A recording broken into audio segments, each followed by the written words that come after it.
Hello students, this is Parveen Solanki from PL Shroff College. Dear management students, today I am going to explain you about the tourism. What is meant by tourism and what are the important features of tourism. Friends, tourism is a concept in which basically the uh, focus is given on the movement of people from one place to another place for a specific purpose and for a specific period of time. When a person travel from one place to another place for either 24 hours or less than 1 year, that particular movement of people is called as tourism. If we see in the context of definition, tourism comprises the activities of persons traveling to and staying in places outside their usual environment for not more than one consecutive year for leisure, business, and other purposes. Friends, when people move from one place to another place, either to meet their relatives, friends, or to go for any medical checkup, for sorting out their health issues, or for the purpose of entertainment, or for the purpose of getting education, or they can move for the any sort of enjoyment, parties, or medication. These all things are the part and parcel of the tourism. Then we'll move to the next part, that is important features of tourism. Friends, first and foremost important feature of tourism is intangible product. Friends, tourism is such a product which is not tangible. One cannot touch tourism products. Tourism products are intangible products which can be felt and realized only and only after its utilization. For example, if you want to express somebody that a particular place, for example, you went Manali or Shimla, did you enjoy that particular place? You can express the feelings which you have enjoyed, the movement which you have captured in that particular place. Any anything which you have enjoyed, that enjoyment you cannot, you just cannot express in the form, in any tangible form.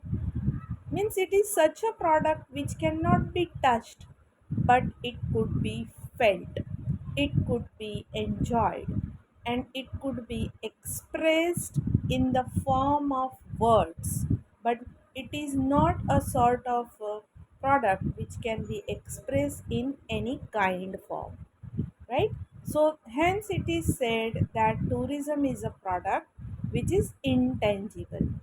For example, you are taking, for example, you are taking, for example, you are taking the facility of a spa, or you are going to enjoy a entertainment place, and you saw a movie, you saw a drama, that could be enjoyed, but that particular product uh, cannot be touched, right?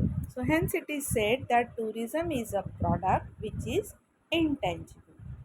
Then the next important feature is tourism is a luxurious form. Friends, tourism is a luxurious form in the context that the people, those who can afford it, they only can go for the tourism product. The people who cannot afford, who cannot fulfill their basic requirement, cannot go for the tourism product. They cannot enjoy the tourism because they are not able to fulfill their basic requirement, and it is a luxurious product, right? So this is the second important feature of tourism, that it is a luxurious product. third important feature is ownership of product is non-transferable. Tourism products are owned, but this ownership is non-transferable. For example, you have booked a Ola or a Uber for a particular purpose of traveling from a particular place, for example, Mumbai to Pune. And if your destination is Pune from Mumbai and you reached your destination, that is Pune, and after reaching to Pune, you just have to leave that cab and you have to move to your particular place where you are going to uh, go, right? So, ownership is not in your hand. That Ola or that Uber or that particular vehicle is not owned by you. Only it is the form of services that was expected to be owned by you. The moment you have finished the services, the services given by that Ola Uber cab, then you are not supposed to be the part of that particular contract. And as soon as you reach your destination, you have to leave that Ola or Uber, right? So ownership of the product is non transferable. Once the agreement which was between you and that Ola Uber owner, that is finished, that he has kept you to your destination, then you cannot go and you cannot demand for the ownership of that particular vehicle. So tourism products are totally non transferable. Suppose, second example, we can say that if suppose you went to a particular hotel and you have enjoyed the meal, the enjoyment which you have taken from that particular dishes of that hotel, that is non transferable. Whatever you have consumed, that you have enjoyed, you cannot transfer it to somebody else. So in that context, ownership of products of tourism are non transferable. Then the next important feature is production and consumption are interrelated. Production and consumption are interrelated. It means tourism products are such that its production and its consumption, it goes hand in hand. Both are interrelated. The hotel in which you have consumed a particular drink or a particular food, that production is immediately you have given the order for a particular dish and you have consumed it, right? Means immediately it is going to take place. It's not like that you are giving the order and after 1 week or 2 week you are going to be delivered that particular product. Tourism products are produced as well as consumed at the same time. So production and consumption are interrelated. Then the next important feature of tourism is immovable product. Friends, tourism is an immovable product. If suppose you want to enjoy the places of Shimla, Manali, or your Kashmir, or any tourist place, you have to go to that particular place. That place will not come towards you.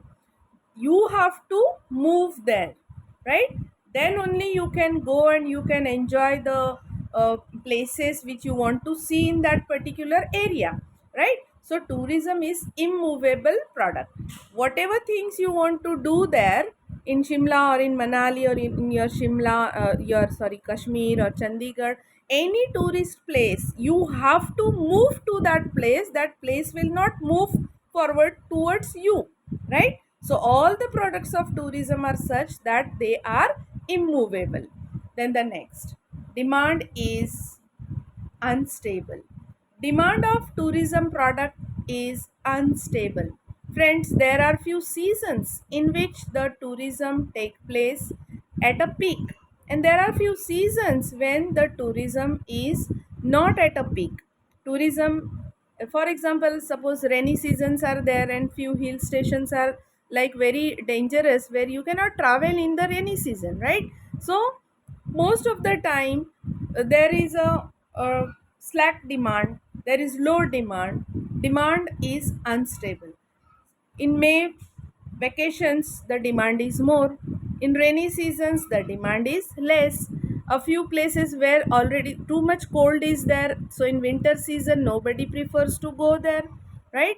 When we are living in a particular area, hot regions, we prefer to travel to the places which are cold. When we have a hot season here, we want to go to the cold places, right? So the places which are very famous, but if those places are very cold or very hot, then a particular season is more preferred and a particular season is less preferred. So demand is unstable. Nobody can predict that when a particular place will be having much more demand and when a particular place will be having less demand, right? Apart from the seasonal changes, right? So it is highly unpredictable product. Tourism product is highly unpredictable. There can be few environmental changes, there can be few political changes which may also affect a particular tourist destination. So reason may be any. It may be the season, it may be the environmental changes, it may be the political instability, but the demand is unstable. Then the next important feature of tourism is market for tourism is wider concept. Friends, market for tourism is a wider concept because it involves so many areas. It not only covers a leisure area, but it covers the part of education, the part of medication, the part of relaxation, the part of entertainment. Means the scope is wider. Tourism is having a wider scope, and in it is a growing industry in which more and more scope is there, where the young generation can be employed, where the skilled people can be employed, where the unskilled people can be employed, and the economy of the local places as well as uh, the outsiders can also get the job opportunities. So in that context, the tourism is a very booming industry, and it can have a wider scope in future also. So in this way, in today's discussion we have in today's lecture, I have covered tourism and the important features of tourism. So you can just go through these slides and you can prepare your notes by referring the references or the textbook. Thank you.